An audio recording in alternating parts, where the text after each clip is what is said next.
Welcome back, everyone. This brings us to the end of our section on how to design and implement cross VNet connectivity using network peering. Before we move on to the next section, let's quickly review the main points that we covered and go through another case study scenario. In this section, as is tradition, we started with a high-level overview of Azure networking peering concepts, in which we learned that network peering is a method to extend your network specifically using only Microsoft's private backbone to connect multiple virtual networks. This is overall a great low cost and high performance option.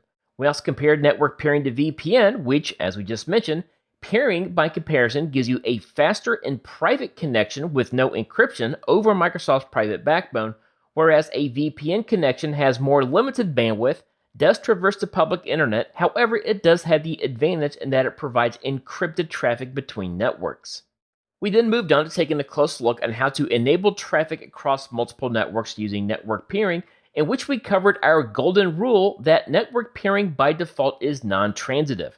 However, when paired with a VPN connection, you can achieve transitive connectivity with peered networks when including in a VPN connection. However, you do need to know that when enabling VPN over peered networks, the host network needs the additional peering configuration of allowing gateway transit from its network, and a remote or peered network needs to enable the use remote gateway configuration to take advantage of the host network VPN gateway. We then moved on to taking a close look at the hub and spoke network topology, which is a very popular model for large Azure network implementations, in which we have a single hub network, just like a wheel, connecting to many multiple spoke networks. This is really ideal for a wide variety of centralized network management scenarios.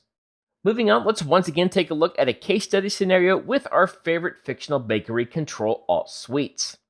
In this case study scenario, our favorite bakery has two network peering requirements that we need to think about. The first is that we need to extend our Azure networking infrastructure to multiple locations, specifically multiple regions, and we need to keep all those network communications private on the Microsoft backbone.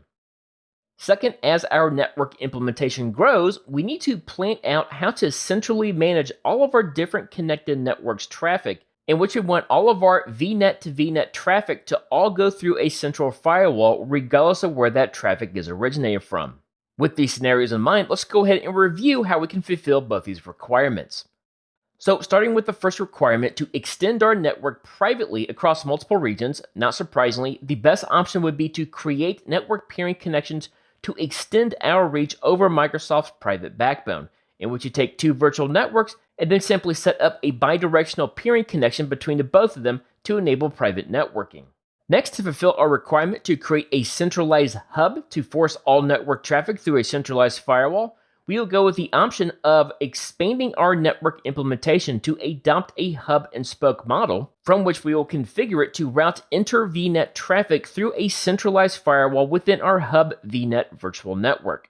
Once properly configured, whenever traffic is moving outside of one of the spoke networks to either the hub VNet, to the external internet, or if our virtual appliance is forwarding traffic to another spoke network, all that traffic will be routed through that primary central point for security reasons.